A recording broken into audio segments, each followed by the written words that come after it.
Good morning, everyone. I am at a truck stop shower. It's 5:30 in the morning, and I decided last night that it was time for me to take a shower. This is day 5 of this trip. Got my clothes and my toiletry bag, and I drove here this morning,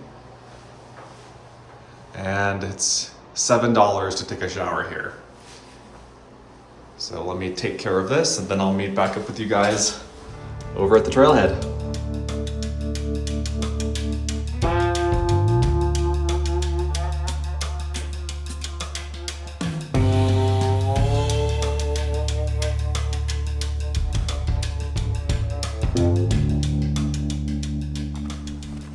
I don't really take showers at camp too often, especially in the colder months, because first of all, it's just kind of miserable to do when it's cold outside. And second of all, I'm not really at camp during the daylight hours. I leave camp at sunrise or before. I get to my next camp at sunset. So I'm putting some waders on in my wading boots, and you'll see why in a minute. And they're still very wet and soggy from my fishing a couple days ago. Anyway, taking a shower at camp in colder months, not fun. And truck stops are just fast and easy. You show up, they're open 24 hours, you pay your money, and you can take your shower. If you're taking a shower during the day, it's easy to go to an RV park or a campground or something like that, but when you tend to do it at weird hours of the day or night or morning, truck stops are easier. I'm about to do a hike that is fairly popular, but I think it's primarily popular again in the warmer months. I don't think it's quite as appealing when it's cold, because there's a lot of walking in and through a creek. And I'm ready to roll. These are the Redington Crosswater boots. I hate them. They are not very good on slippery surfaces. I do not recommend them. These are hip waders that can be kind of folded down to be more like gaiters. These are the Chota Tundra Hippies. I think that's what they're called. This is my second pair. They get leaks in them like all waders do, but I like them overall. I'll keep the down jacket on for now. I think once I start hiking a little bit more, and in the next hour or so as the sun comes out and it warms up, I'll warm up and I won't need the jacket, hopefully. Or maybe that's just wishful thinking, I don't know. But first off here, the first order of business is to hike down into the bottom of this canyon.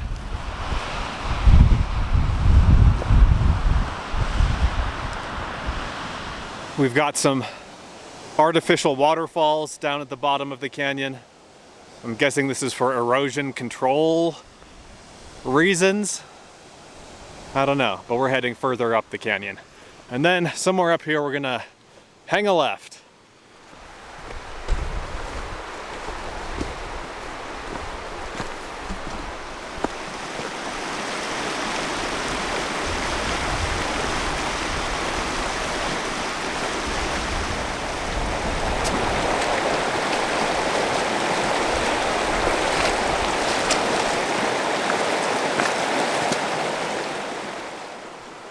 And like I said, it's a cold morning. Even so, I am getting a little bit toasty here. And I've crossed the creek at this point probably 10 times. I've only shown a couple, but I've gone probably 3/4 of a mile. Let's see. Yeah, 0.7 miles, and I'm at the spot where I do make that left turn here into this side canyon. At this spot where these two creeks come together, I'm following the left creek. This is called Ashdown Gorge, and that's the name of this hike that I'm doing, the Ashdown Gorge Trail. Except there's not really much of a trail. You basically just walk in the water upstream for several miles. the main canyon and the main road through the canyon continue on. I think the road is up here somewhere, and they continue on in this direction. But again, I'm gonna be going on foot up this way. And there are really two ways to do this hike. You can do it from the bottom up, which is what I'm doing. So start at the bottom, hike up, and then retrace your steps back. Or you can start at the top and hike all the way down. The problem is that you need a shuttle for that hike, that version of the hike. I think that is probably the better hike and the better way to do it, but it requires like a 25-mile shuttle or something like that, and I don't have any way to do that. And so I'm starting at the bottom, hiking up about 4.5 miles, and then doing the same on the way out. And so the hike should be 8 or 9 miles round trip. If you start at the top and hike down, I think it's 10 miles, just one way as a straight shot.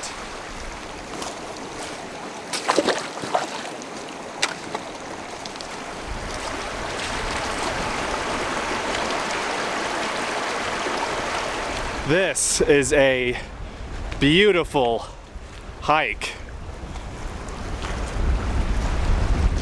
This hike is sort of a cousin to the Narrows in Zion National Park. We're in the same region, we're in southwestern Utah, but this hike requires no permits, no real advanced planning. You of course want to make sure that there's not going to be a storm, a rainstorm anywhere up ahead, because you don't want to be caught down here in a flash flood. And there's no one here. You probably saw at the parking lot, I was the only one parked there. And I'm not saying that this is not a popular hike. I think it is in the summer, because people come up here to cool off, enjoy the cool water, the cooler shaded temperatures. But when it's cold outside, understandably, this place is just deserted, and I wouldn't have it any other way.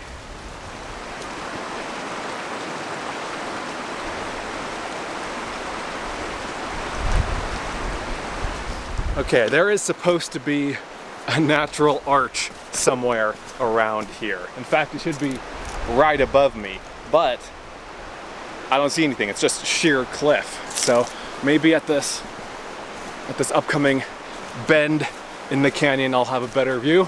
I know that you kind of have to be on the lookout for it. If you don't know where it is, and if you don't know where to look, you won't find it. Sure enough, from the next bend, you can see it if you know where to look. This is called Flanigan Arch, and it's several hundred feet above the canyon where I am now. There's conceivably a way somehow maybe to get up there, but I will not be trying to figure that out.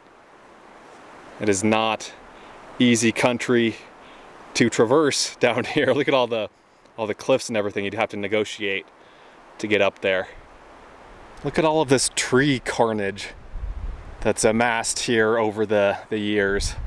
You definitely would not want to be here in a flood. If one of these trees hits you, heck, even if one little branch hits you, you're in a world of hurt.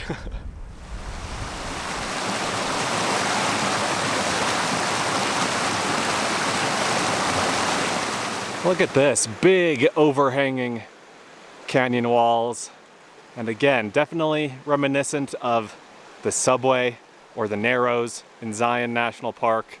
I've done both of those hikes. I've made videos about both of those hikes. I'll put links to those down below if you want to check those out.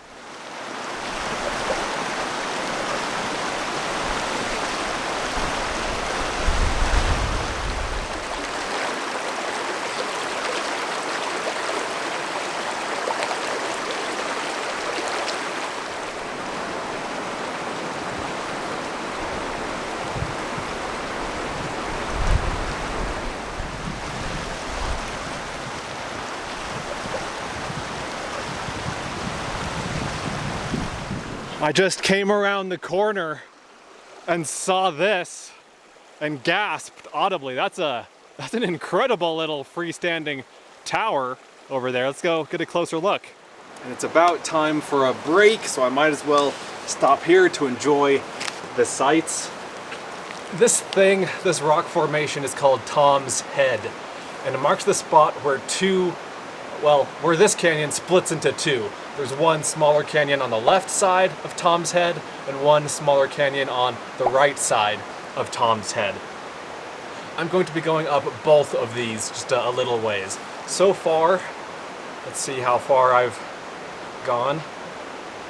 3.6 miles, 902 feet of elevation gain, 1 hour and 41 minutes of hiking time. Feels good. What an awesome hike. This is fantastic. It's time for some snacks.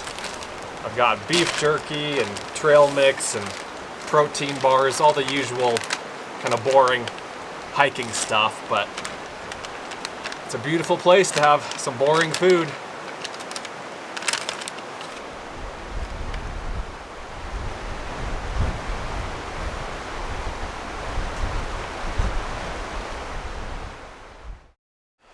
Okay, back to work. So this is the right-hand canyon, and then Tom's Head, which, by the way, has this boulder up on top. I feel like one strong wind is gonna blow that over, blow that off, and it's just gonna nail someone who's sitting down here to take a rest. But anyway, this is the left-hand side canyon. You can see the little creek right there. In the left side canyon, there are at least 2, possibly 3 waterfalls. I don't know what's in the right-hand side canyon, but first let's go see the waterfalls, see if we can find them, see if there's water flowing in them, which there should be because the creek is flowing here, obviously. There is water, and just in case you're wondering, the boots and waders have been working out great. You know, I debated last night as I was getting ready for this trip and packing and everything. I was debating whether to use my regular hiking shoes or to wear the waders and the boots. I obviously much prefer hiking in my regular hiking shoes, and these boots and the waders aren't exactly the most comfortable things to hike in necessarily. But I'm really glad I went with the boots and the waders because it's cold, the water is cold, my feet would be blocks of ice if I had my regular hiking shoes on. And speaking of blocks of ice, we have some here. I've been seeing more and more as I get higher upstream, higher up the canyons, and that makes sense. But this is a lot right here. And here's the back side of Tom's Head. This is a crazy thing. It's amazing that it hasn't fallen over. I think that geologically speaking, its time is short on this earth.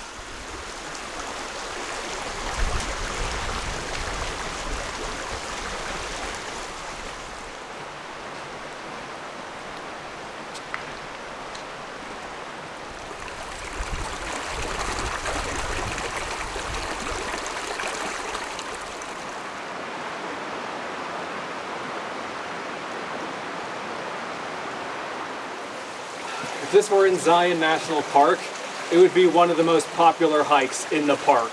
There would be a conga line of people in here. As it is, take a guess as to how many people I've seen today on this hike. If you guessed 0, you are correct. I have not seen anyone here, and it's just an awesome hike. And I think I'm almost at the first waterfall.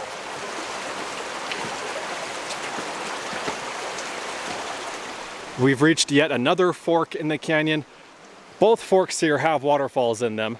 Let's go with the right one first, for no particular reason.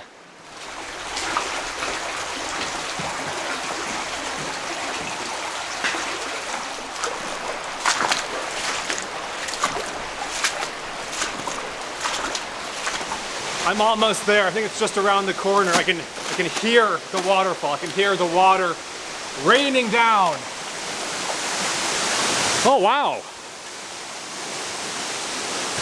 That's much taller than I thought it would be. That's incredible.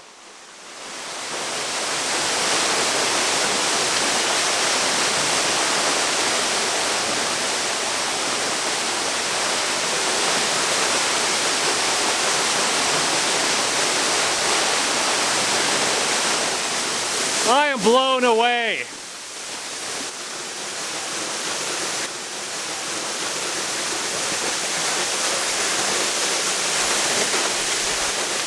just a surprisingly amazing, surprisingly beautiful spot. It's called the Rattlesnake Creek Waterfall because this is called Rattlesnake Creek. And I hope there's nothing too nasty in this water because I stood there just gaping and got some water in my mouth as I was standing there a little bit dumbstruck. Totally, I mean, this hike would have been totally worth doing without the waterfalls. Up until this point, just the canyons and the scenery around here has been amazing. Amazing hike. You throw in the waterfall, I mean, come on. This thing is a classic. And just a couple minutes up the other canyon is this waterfall. This is called Lake Creek Waterfall. This obviously is Lake Creek.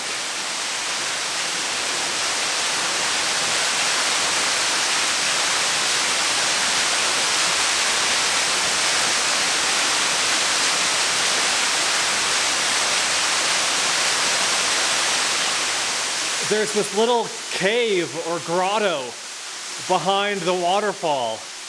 It's a magical place.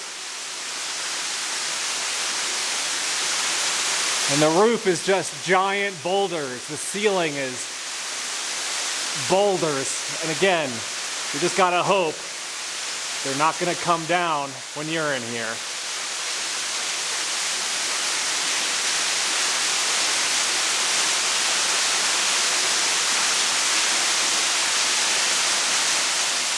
Two fantastic waterfalls.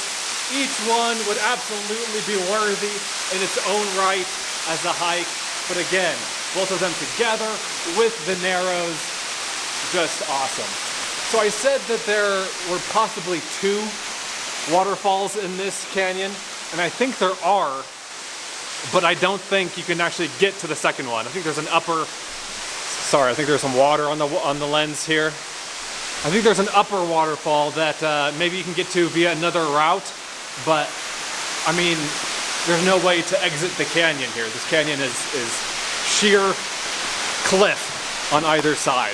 So maybe that's something to investigate in the future, but wow.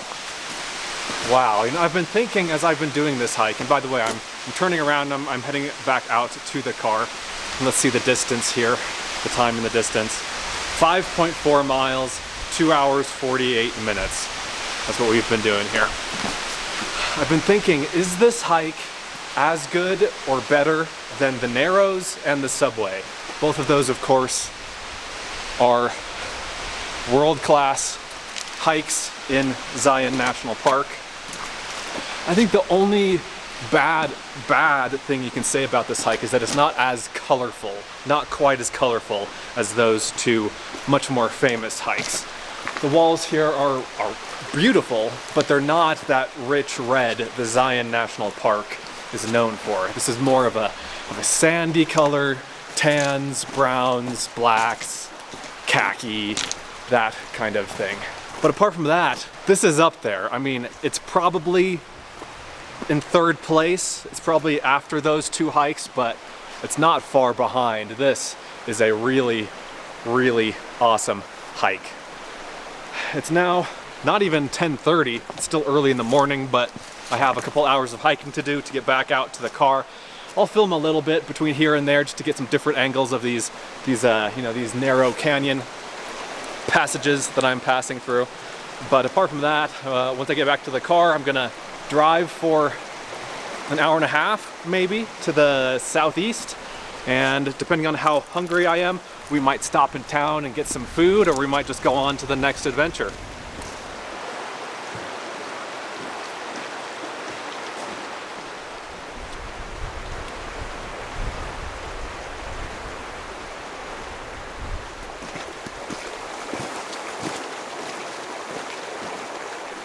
Guys, I totally spaced it. I forgot that I was gonna check out the other fork. So remember at Tom's Head here, I went this way, and there's another creek, another canyon that goes over this way.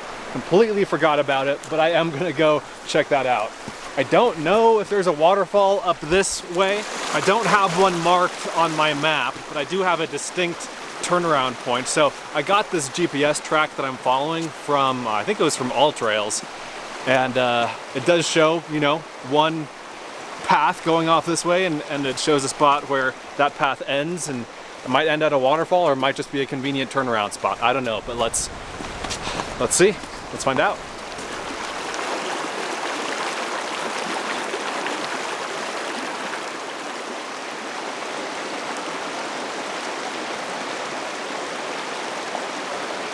This canyon is definitely more dramatic in the sense that the walls are huge. Each bend in the creek there's like a big overhanging alcove. There's one here. Same thing over here. Great spot, great hiking.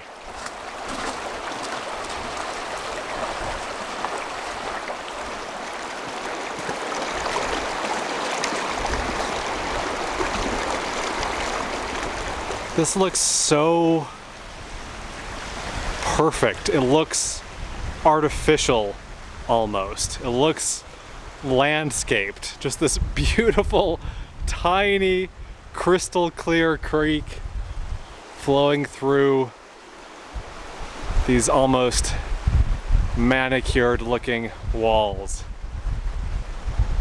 What a place.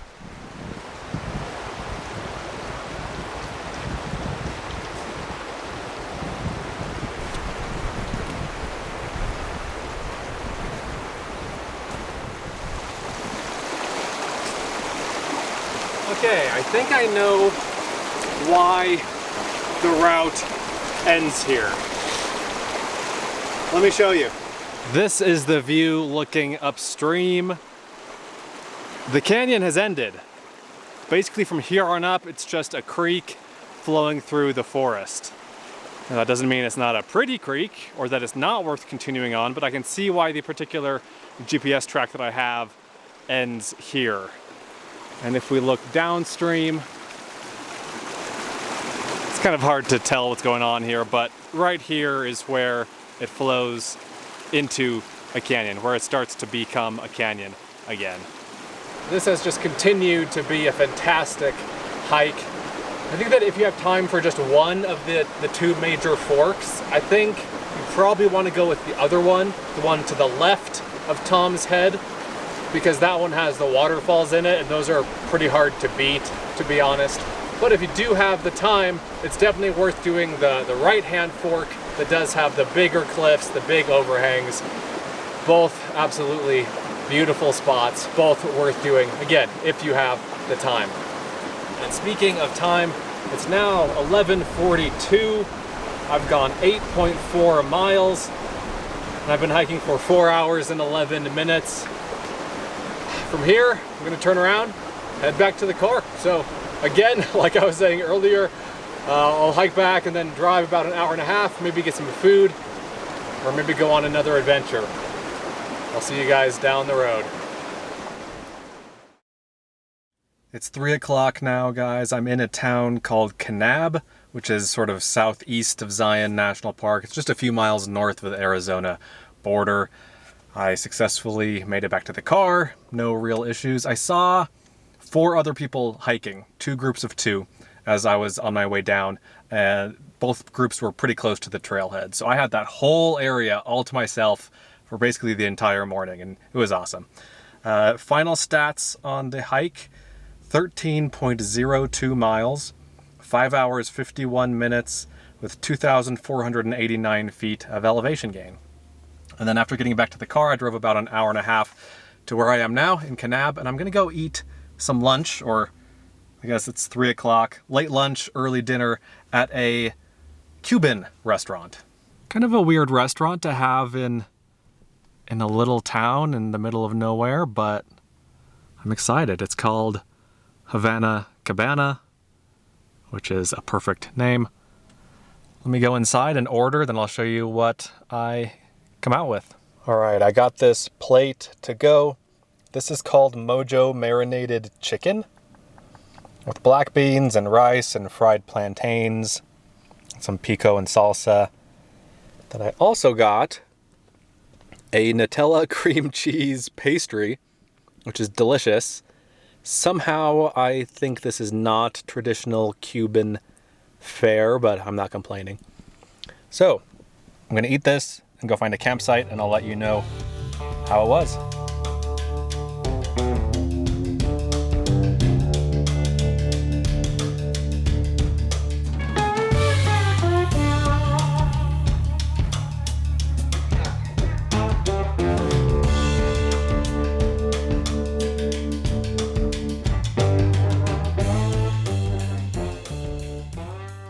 I've been just hanging out and relaxing in the car here at camp for the last 10 or 15 minutes or so, and it's been great.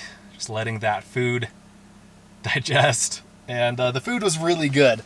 The chicken was excellent, very flavorful, very tasty. The rice and beans tasted like rice and beans. The plantains were really good, and the Nutella cream cheese pastry was also very tasty. So super happy with that place. I really enjoyed it. It's not every day that I come across a Cuban restaurant, so I figured I might as well take advantage of that while I could. And I think I'm sufficiently rested now to show you guys the campsite here. There's really not much to it. It's just this. It's the end of a little side dirt road, and I just parked there for the night. Nice views of the Red Rock Cliffs across the way. Nice and quiet spot. Nice privacy. There's no one else around here. Nice trees. It'll do. It'll do just fine for the night. I hope you guys enjoyed seeing a little more off the beaten path slice of southwestern Utah. That hike was just spectacular, and hope you enjoyed following along, coming along for the journey, and I hope you enjoyed the video. Thanks for watching. Let me know what you think. Let me know what your favorite part was. Let me know if you have any questions, and I'll see you in the next one. Be sure to check out Adventure Know-How, my new site, where you can gain access to a map of all of my free campsites, plus monthly bonus videos that you won't find anywhere else. Learn more at adventureknowhow.com. And for links to everything else SUV RVing related, visit suvrving.com. Links to these sites and more will be in the video description.